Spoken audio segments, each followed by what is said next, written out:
The sweet sounds of 2016 playing us into this episode of the Tip of the Ice-Burgh. Welcome back to Nick Bonino as he becomes one of the assistant coaches of the Pittsburgh Penguins. We'll have plenty to discuss on all of these hirings because there was a laundry list that was announced by the Pens late last week. But after we talk about that, we have a very special guest joining us. Excited to get every thought, every opinion, every single corner of the NHL draft talked about by the one and the only Jesse Marshall. He will be with us in just a few minutes. But Horwat, we are closing out what has been a beautiful weekend in Southwest Pennsylvania.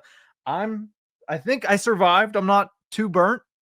You're looking a little bit red over there, but I think you said that's mostly from the U.S. Open last week.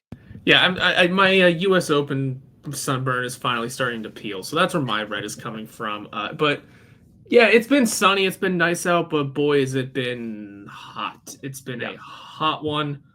I believe it was up in the 90s today. My car temperature gauge said 100 today. Now, I know that's probably just reading off the asphalt, but still quite warm. It's 84 as we record this right now. It's 84 degrees at 8:14 at night. Unfun times if you don't like the heat. And looking ahead, it's going to be hot all week. Hot and rainy toward the end of the week. There's your weather forecast from me. Shout out to you for giving us the weather forecast. Maybe you have a career as a weatherman.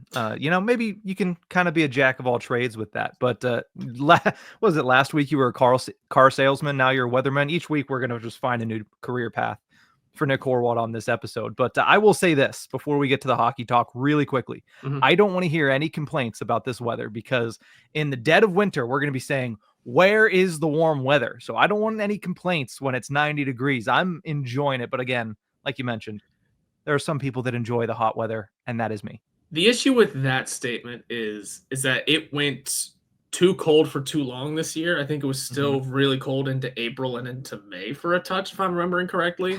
It was really cold for really long. And also, I like winter, so I'm not going to be one that complains about the cold, except for when it goes on for too long like it did. Well, I enjoyed the snow. I enjoy winter. But I do also enjoy the heat just at the right time. And also, really, I can't be sustained. It can't be that sustained. This is going to be a long week ahead for fair-skinned people like me.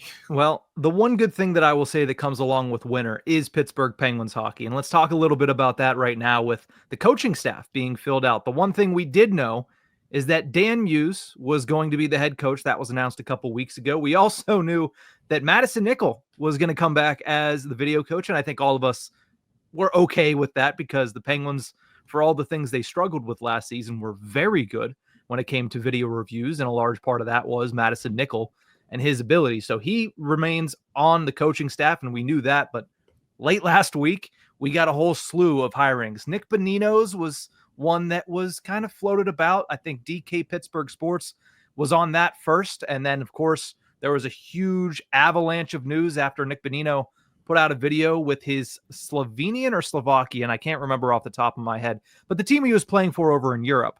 He put out a video saying that he had retired from hockey to accept an opportunity with the Penguins organization. And lo and behold, we find out he retires to become one of the 3 assistant coaches on Dan Muse's staff. Also joins Todd Nelson, who was most recently the head coach of the very, very prominent Hershey Bears of the American Hockey League, as well as Rich Clune, who was a NHLer in 2012, and then again in about, I think it was 14, 15, 16. And then he started his coaching career, of course, under Kyle Dubas with the Toronto Maple Leafs organization. Most recently, Rich Clune was the assistant coach in Anaheim last season, but he will round out the trio of assistants that will be behind Muse on the bench. Andy Chiodo retains his job as the goaltending coach. I'm sure we'll get into that. And Troy Paquette becomes the assistant video coach. So that's the rundown of the Penguins' full coaching staff. Horwat, what are your initial reactions? I like it. I like the choices of fresh faces in terms of NHL experience behind the bench. I know Todd Nelson's got that very good resume from the AHL and the Hershey Bears. Nick Bonino as a new face. He is coming from a league in Austria, by the way. It was Austria's top league. Okay. Anytime someone's over there, you can just say European League, and it'll pass. Yeah. But there's a little programming note going forward for you. Rich Clune, I think, is going to be very interesting. Obviously, that Kyle Dubas connection. I believe he was the Marlies captain for a season or two to finish off his playing career. So he's got a leadership aspect to him. Obviously, that Kyle Dubas connection, and at least he was a popular name in hockey circles. Not necessarily as a great player, but as a solid leadership role guy who, if I'm remembering his career correctly, he didn't take crap from anybody. I'd have to look at those numbers again, but that's obviously a name that everyone knew. And when it comes to Nick Bonino, again, I like that it's just a new face. It's a familiar face for Penguins fans, familiar face for Dan Muse. I believe those two shared the Nashville Predators for a little bit. I think that's kind of where that connection comes into play, because after Bonino left the Penguins, he joined the Predators, and I believe it was at the same time that Dan Muse was there. So that would make sense for that connection. But I like new faces. I like it's, I don't want to say experimentals for behind the bench, but when it comes to these three, definitely new, definitely coming in with something to prove for all three of them. I mean, Todd Nelson I believe it's his first jump in the NHL as an assistant, correct? I believe so as well. Yeah. He's got that, but coming off of that run with Hershey, has something to kind of prove at the NHL level, even as an assistant, getting his feet wet, proving that he's got something in him to be taking more steps forward. Nick Bonino, everyone's going to love the Nick Bonino signing. Not only is it a good PR move, it could be a very good move behind the bench for the Penguins and a growing coaching staff. Same with Rich Clune. Just going to be a good growth opportunity for him as an assistant coach and stepping up into the big leagues. Andy Chiodo, by the way, I know he's been around, but that should also, I believe it was Josh Yohe that tweeted that he's one of the better names when it comes to goalie coaching and being a good piece for this coaching staff. I'm excited about these coaching hires. I have no complaints. I like seeing fresh faces, and I like seeing guys hungry for what's next for them. I do have a programming note for you. This is not really programming, but once assistant coach of the Atlanta Thrashers was Todd Nelson back in 2008. Also was an interim head coach for the Edmonton Oilers back in 2014-15. That's right. So yes, he does have a little bit of experience at the top professional league, but I think most people are excited about him simply because of what he's been able to do with a very young crop of players with the Hershey Bears, winning back-to-back Calder Cups and bringing that experience over to the Penguins organization. Now, here's what I'll say. Nick Bonino, really solid teammate in those 2016, 2017 years. Everybody loved him, so much so that they brought him back. Now, the second time around wasn't all that successful. Yeah. But again, there's something to be said about him coming back, and you saw the reactions from guys like Crosby, guys like Malkin, guys like Brian Russ, and how excited they were to get Nick Bonino back that second time around. And again, it didn't work out on the ice, but now you get him back in a coaching capacity. I'm interested to see how kind of he adapts to this new challenge. And I'm excited to see, really, for all three of these guys, how they mesh behind Dan Muse, because these are guys that do not have a lot of really history together, especially in the coaching ranks. So I'm excited about this. I loved the Todd Nelson hiring, and I think a lot of people out there kind of echo those same sentiments. We put out on Ice-Burgh podcast on Twitter. Do you like the way the Penguins filled out their coaching staff? 95. This is the most lopsided poll we've ever put out. 95% said, yes, I enjoy the way that the coaching staff was filled out. 5% said no. And I think a big reason is because of Andy Chiodo. A lot of people took exception to the fact that he was retained as the Penguins goaltending coach, because the Penguins haven't had great goaltending over the past couple of years. You can make the argument it's almost chicken versus the egg situation. What was bad first? Was it goaltending or the defense? And again, there are arguments on both sides of that. The thing I will say is this about Andy Chiodo. Do I think they could have gone with a new face? Yes. But I will also say there is something to be said for having a little bit of stability at a position that is so volatile. And I think that's why I'm not overly upset that Andy Chiodo is being retained as the Penguins goaltending coach, especially with a young goaltender in Yoel Blomqvist and a young goaltender in Sergei Murashov that are on their way up. I think a little bit of stability from the top of the organization at that position is not the worst thing in the world. If the defense comes around and the goaltending still struggles, then there's one constant there, and it is Andy Chiodo, and you can make that change rather easily. Mm-hmm. But as far as keeping him on this coaching staff, I'm not against it. I'm not going to plant my flag and say this is a great move to keep him, but I'm not going to kind of bash Kyle Dubas and Dan Muse for keeping him on the coaching staff. No, you can't. It's a good choice because you're right about the stability thing. That is good to have, especially considering that changes just might be coming to the Penguins goaltending. It's inevitable at this point when it comes to the two youngsters they have, and who knows what happens with Jari Nedeljkovic going forward. And I pulled up Yoey's tweet, and he did say that the organization believes there was more of a problem with the defensive work rather than the goaltending. Mm-hmm. So that was pretty obvious. Plus, a lot of people in the organization like Chiodo. And then in his story where he kind of runs down all of the hires, let's not forget that Nedeljkovic did almost steal the season for the Penguins a couple seasons ago. Yeah. Last year was a bit of a disaster defensively, so you can't put all of the bashing on the goaltending. You can absolutely at times. I mean, the first goal thing was such an anomaly. Yeah. And hopefully that's all it was just an anomaly. And whoever is in net for the Penguins going forward will have that back on track and will improve off of that. But Nedeljkovic stepped in what was supposed to be a show-me year for him. He signed a 1-year deal. He was supposed to kind of be the backup, proving that he can still be a starter in the league. And he did. He did just that. Like I said, he almost stole that season for the Penguins in his 13-14 game run.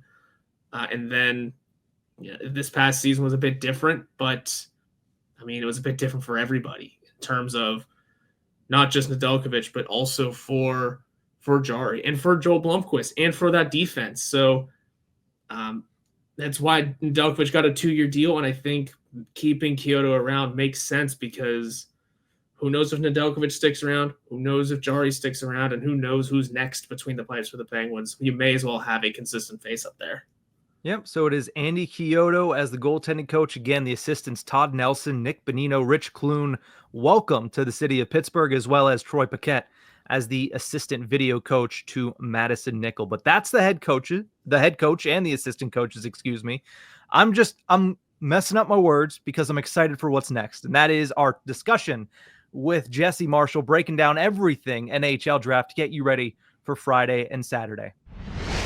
Welcome back to the Tip of the Ice-Burgh podcast, where we are joined by a very special guest, Jesse Marshall, where you can find his work at The Athletic, at McKean's Hockey, and now at version 2.0 of Face-Off Factor. You could also find his opinions on Twitter at JMarshFOF. Jesse, welcome back to the show. Thanks for having me. Appreciate it. It's always it's my favorite time of the year, so anytime somebody wants to talk about the draft, I'm all ears. Now, I mentioned, version 2.0 of Face-Off Factor. You decided to dust it off and kind of refurbish it for the 2025-26 season and beyond that. So I want to start right there. What made you want to kind of start this up again, and what can we expect from Face-Off Factor?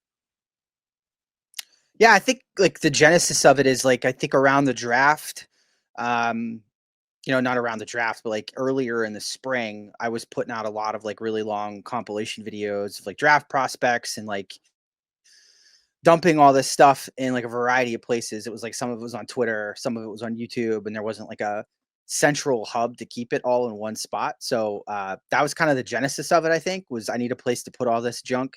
I have much more to say about hockey than I wouldn't be able to put all that down on The Athletic. I'd bankrupt them. So I think it's a sensible place to allow me to keep where I am currently at.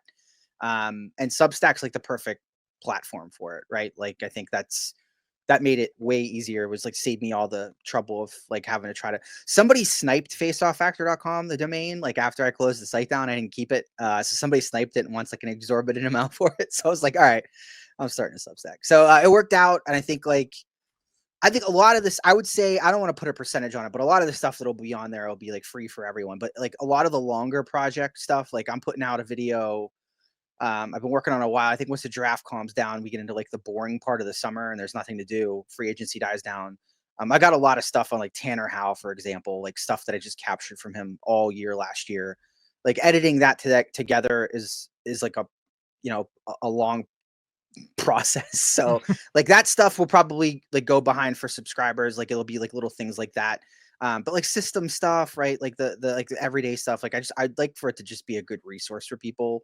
And like a decent little community of sickos for Penguins fans. So yeah, I think it'll be this is always, I think, probably gonna be the busiest time for it, is like around now, like February to June, like when the draft stuff really kicks up and the World Junior Championships are over. I'd like to repeat my process this year for putting out those longer compilations, but just do it again like on the site. So yeah, so far so good. The response so far has been like overwhelming. And I'm surprised by how many people remember the old version, right? Because it was like 2 decades ago at this point. So it's been fun. There's a lot of good trips down memory lane. A lot of the people that used to write for it like reached out and were like, it was nice to reconnect with them and stuff. So it seems like it'll be a great time, and it's kind of hilarious that you mentioned Tanner Howe. I always wonder how you get these clips, how like people like you just find these clips of these kids in low level hockey. Like, is it just on the internet somewhere? Or are you like finding these streams? Like, just how do those get dug up? That's it. Yeah, dude, Nick, I don't think people realize how accessible this stuff is, right? Like you have to pay for it, right? Like I want to be like really clear. Like it costs money to watch. It's not free, right? But like CHL TV is really good. Mm-hmm. I would argue CHL TV is like better than most professional hockey streaming platforms. Like it is a reliable old girl. And then Flow Hockey carries the AHL. So you can also get a direct package through AHL TV as well. So this stuff's all out there. The NCAA is hard. That's the one that's really a pain. And I hope that changes, because you got a lot of CHL prospects switching to the NCAA next year. So like the demand is going to be much higher, and I hope they can find a way to fix that. Because a lot of the video for college is just, it's butt. So I took like doing like a James Hagen's tape this year was like agonizing process. So it's gotten a lot easier with I think there, as we've gone along, like the use of technology advances the level to which you can get this stuff done and how fast you can do it, right? Which helps. I mean, you could probably I think I can consume a junior game now, and like if I'm watching one player, like getting just to their shifts is a lot easier than it used to be. So that's it. It's just, I like junior hockey. I've always had that interest in, wanting to form my own opinions about prospects. And I think like back, when we started, the Penguins were getting guys like Ross. Who knew who Ross Lupischuk was? You know what I mean? Like Michael Civic. Like, who are these people? It was like born out of this desire to know who all these prospects were, and to kind of get people familiar with them. So I think the spirit is going to stay the same, right? Like as we go forward, the prospects that are in the CHL or the AHL, like we'll be doing really detailed breakdowns of them, and we're really like I'm really trying to include things that aren't goals and assists, because you can find those anywhere. Like you can go on the Wilkes-Barre website, pull up the highlights from the game, and see your Koivunen goals. But like, how does he behave when he has the puck in the zone? Like, what are his tendencies when he's crossing the blue line? Like, that's the kind of stuff I'm trying to capture, is the stuff that's not on the beaten path. Yeah, and going off of that, I mean, because the way you're trying to dig into these Penguins prospects, this will be Dubas's 3rd draft at the helm in Pittsburgh. Just what have you thought of him and his support staffs in terms of drafting? How would you grade them up to this point? Just what do you look forward to with Dubas and his guys at the draft specifically going forward? I think that's nice. I mean, I know that there's like jokes about Kyle Dubas liking his Sioux Greyhounds, which is like there's some level of validity to that, right? Like to some extent. But like I think overall it's just the unpredictability of where they're going to go, right? Like I think that there are previous eras of Penguins general management and coaching that you very rarely, like Ray Shero was essentially a pretty predictable general manager. Like if we when he was in charge, we didn't spend a lot of time in Europe. Like I knew I was wasting my time, right? Like it was probably not going to be likely that they were going to pluck somebody out of there in the first 3 rounds. So now it's like I feel like you have to cover everything, because I don't think there's any I don't think Kyle Dubas has shown that he's married to necessarily any one place or location. I think he's been savvy so far in where he's gone and found his players. The Harrison Brunick pick, that was not a good team. And I think that probably is part of the reason, in addition to his injury, why he dropped a little bit. And he had no trouble going out west and, taking a guy from, not the most seen team in the WHL. So that keeps it fun. I think, they flew over to Drew Garden this year to see Victor Eklund and, assumingly Anton Frondel too. They're out and about, right? They're hitting places, they're public. I think that's great. I think it makes it interesting, and there's no archetype, I think, right? That's what makes it's fun to try to project who they're going to take, because the variety of player they've selected up to this point is pretty varying, in all honesty. Now, one player that Dubas has gotten a very close look at is a player that I've also fallen in love with over the last couple of months, and it's Porter Martone. The unfortunate thing is, I don't think he's going to make it to 11. So my question to this is, how far would he have to fall for the Penguins to trade up and be able to select him? And do you think that's something they would even consider, considering how much they have in the back end of this year's draft? Yeah. I was talking to somebody about this who was at the combine and was telling me that Kyle Dubas and Porter Martone were catching up like two long lost high school buddies, and had like an in-person conversation that was very lengthy. And I said, they have a lot of assets, they could put something together to try to trade up for him. And the response I got was they might. And I not in jest, right? Like they like him that much. But I think to answer your question, like honestly, Nick, once 6 comes and goes, I think once 6 is gone and that person that steps up to the podium doesn't say Porter Martone, I think Kyle Dubas is on the phone at 7 immediately. And the thing is, I don't think, I think Brady Martin is, like, to me, very much destined for 7. I just have a very strong feeling about that. So then that puts Martone at 8, right? Like if he's going to slip, like you're now at 8, and now the call, is you're moving down 3 spots, and that's really not that big of a slide. So I don't know. I really don't think it's going to happen. I think the hype around Martone's fall is overblown. And I definitely think there are some risers that are going to be in contention to knock him around a bit, but like not enough that he's going to like 9, right? And I think phones would just be ringing off the hook if that was the case. There's always like narratives that come out, right? Like towards the end of a draft year. And I don't know that I disagree with this necessarily. I think I disagree with how bad it's affecting him. But like there are, like, very frankly, there are times where like Porter Martone is waiting to becoming, like, he's waiting for someone to throw a rock at him. Right? Like he's in the game and he's doing his thing and it is what it is. And then something happens and his game goes from 7 to 12. And like that's the piece that I think makes people frustrated. It's like, why can't you be at 12 all the time? Nobody's at 12 all the time. That's ridiculous. Look at Brad Marchand. Like he picks his spots. He knows his moments, right? He knows when to stir it up and when to get in there, and when to go to 12. And I don't think Martone, the only difference between the two of them is one's much larger than the other. And Martone's like already towering over Marchand at this point. So, there's like this bag of moxie that comes with him that turns people off. But I don't really care. Like, I think like it's to me, it's like Phil Kessel kind of attitude, right? Like we loved that when he was here, right? It was crazy about it. Like it was great. And I think Martone's a similar kind of entertainer, right? Like he likes to put on a show. He does like his motions to the crowd are like very much the "Are you not entertained" type motions. He knows how good he is. That's it. So I think there's legitimate interest on behalf of the Penguins. I think the package to move up is a lot bigger than people on Twitter think it is. Like I get a lot of 11 and 12 will do it, right? No, I don't think 11 and 12 will do it. Like, I just don't. I just think you're gonna have to do better than that. Like and we don't even know if you don't even know if you have 12, right? Like if you don't have 12 and you just have 11, 11 is definitely not doing it. You have 3 picks in the 3rd round that you could, slam a couple of those together, but you still need something else, right? So I think if the price is right and the fall does happen, I think that's a phone call Kyle Dubas is making. I think he's like been unabashed about his like for Porter Martone. So, but that's not gonna be the only team on the phone. right? Mhm. Like this is a really good prospect. People know how good he is. I think when you tier this draft together, like into clumps of players, like he's in the second tier for me. So, uh, they'll have to put up a competitive package because they won't be the only ones interested. So whether or not the Penguins make that move and make that package or not, they have a gazillion draft picks over the next 3 seasons.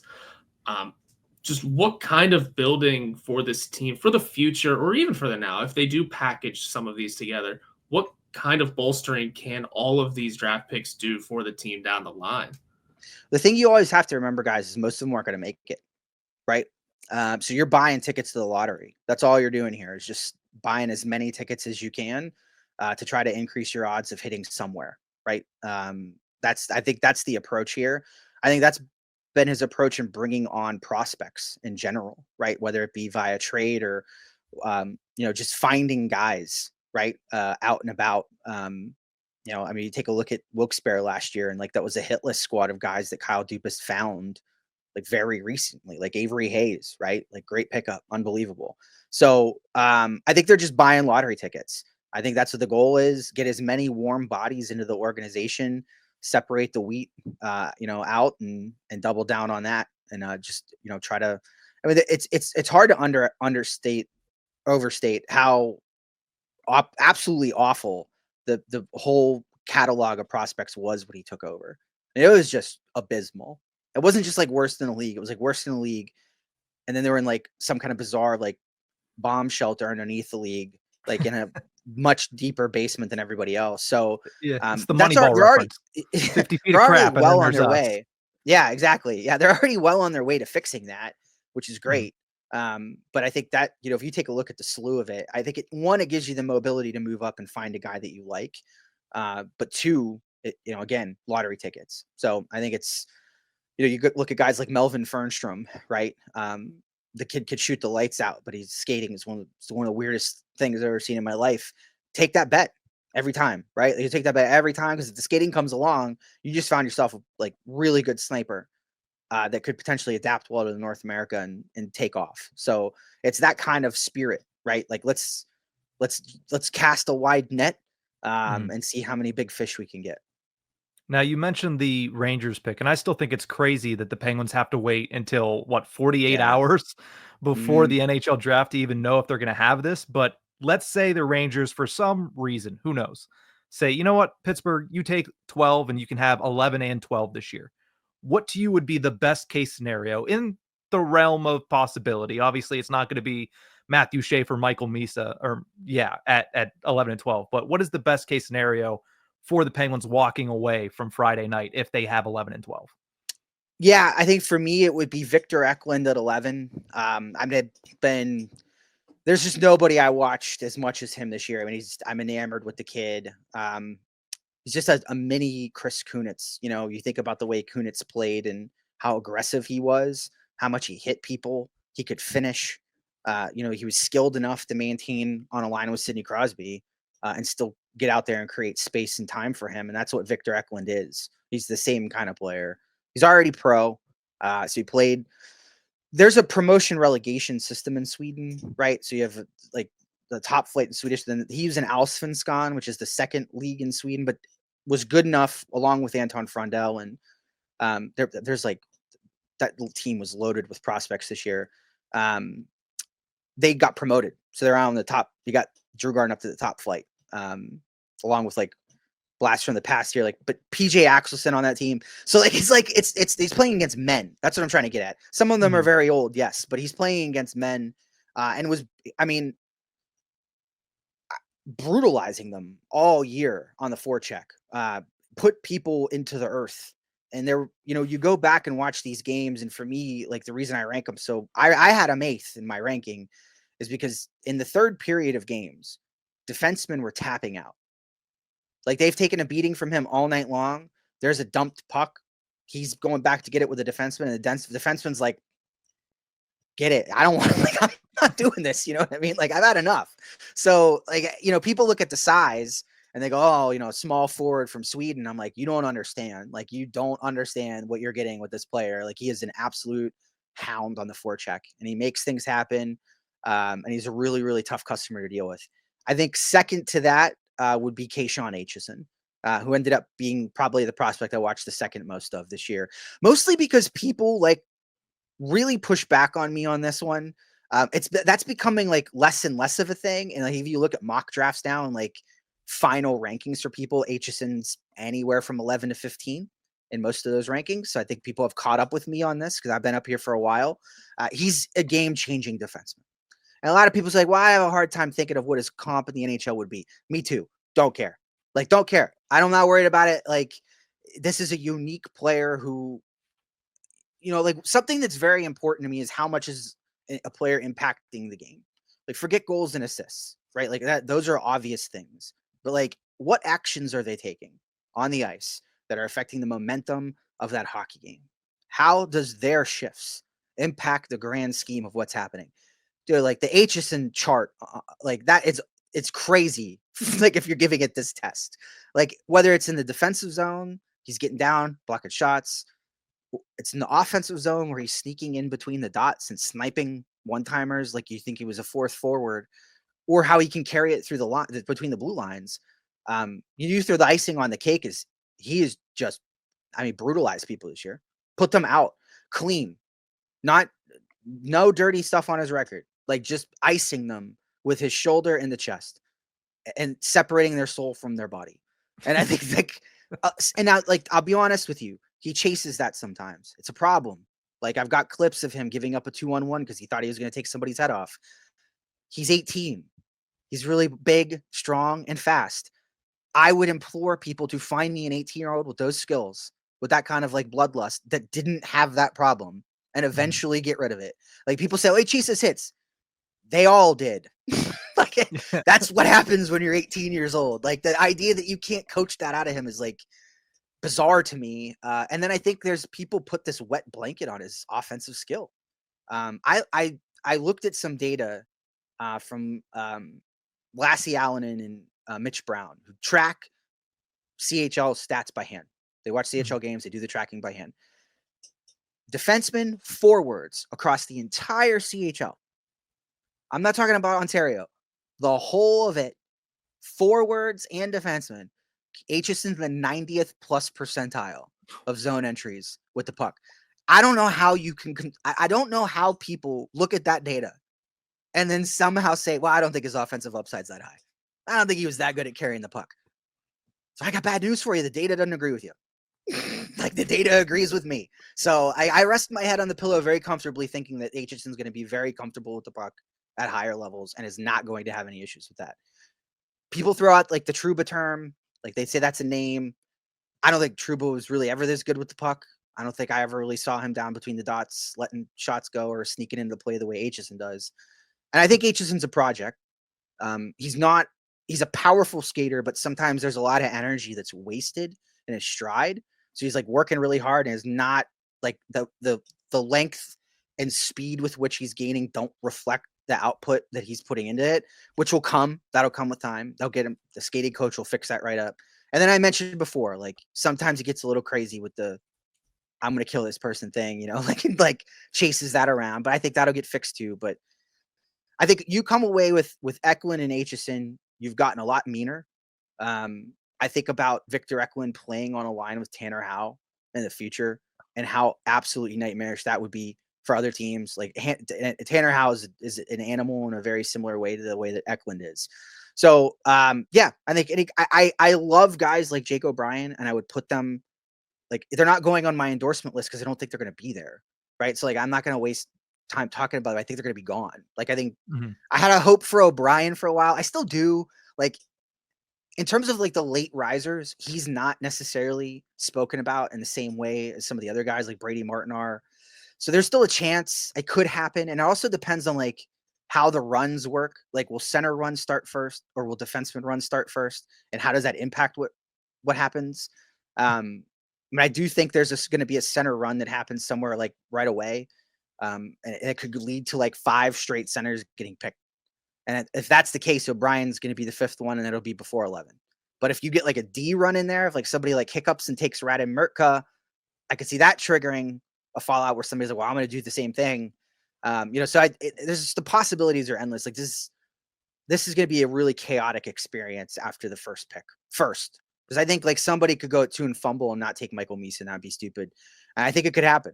So who knows what's going to take place? But I think those are the 2 best realistic options for me. As far as like these guys should definitely be there when they step to the podium.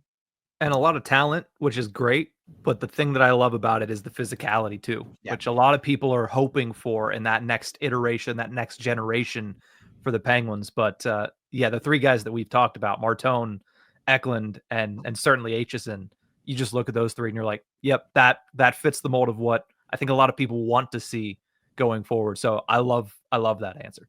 Yeah. And I like Aitcheson again, is just fun to watch, a lot of what Barry did in the playoffs this year went through him. Like he had, probably 3 at least signature moments in the playoff run, big overtime goals, whatever it was, devastating checks. He was, there was one instance where he just absolutely destroyed someone and had his gloves drop before he got up. Like he knew it was coming. You know what I mean? Like he knew it was coming. So he was just ready to go, turn around. There he is, beat the kid up, and then did a lap around the rink at home, like just giving everybody the let's go. And the officials are like dragging him to the box. So I'm like, this is great. Like, who doesn't want this? You know what I mean? Like, I don't know. And he scored later. So it's like even better. So I don't know how you look at this stuff. And I get the reservations people have. And, it's not, I don't want to paint him as like a perfect prospect. He's got warts for sure. But every single prospect from 6 to 17 has warts. You're not going to find one that doesn't. That's what this draft is. There's a lot of potential NHL talent in this draft, but I just don't know how much of it is above like top or middle pairing defense, right? Like that's sort of like where a lot of the ceilings are at. So, it is what it is, but I think you're hard pressed to find, impact players like those 2 around that area. Yeah, it'll be a fascinating draft one way or the other, but I'm going to look ahead a bit, and I'm going to keep things simple. Just everyone wants to know, do the Penguins have a real chance at Gavin McKenna? And if not, because I know that's unlikely, are there any names that have started to pop on the 2026 radar when it comes to, again, bolstering and taking out these lottery tickets on guys down the line? Yeah, I mean, you guys have heard like what's come out this week, like in 32 Thoughts, right? Like I think the sentiment that Elliott is sort of perpetuating here is correct in that like the Penguins are interestingly enough the only team that's not really looking to like significantly improve over the course of the next couple months. And I think like that puts them in an extremely unique position.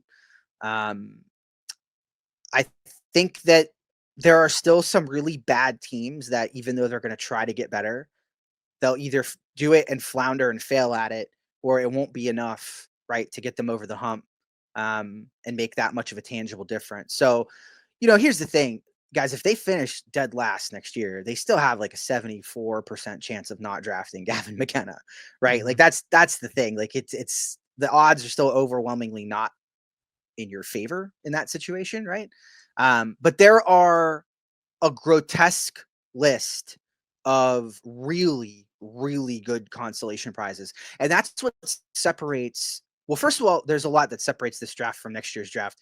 One of them is a consensus number 1 overall, like standalone talent, right? Like that, like Matthew Schaefer is good, but there's debate here. Like, I don't want to make it seem like there's not. Like, it was James Hagen's 8 months ago, right?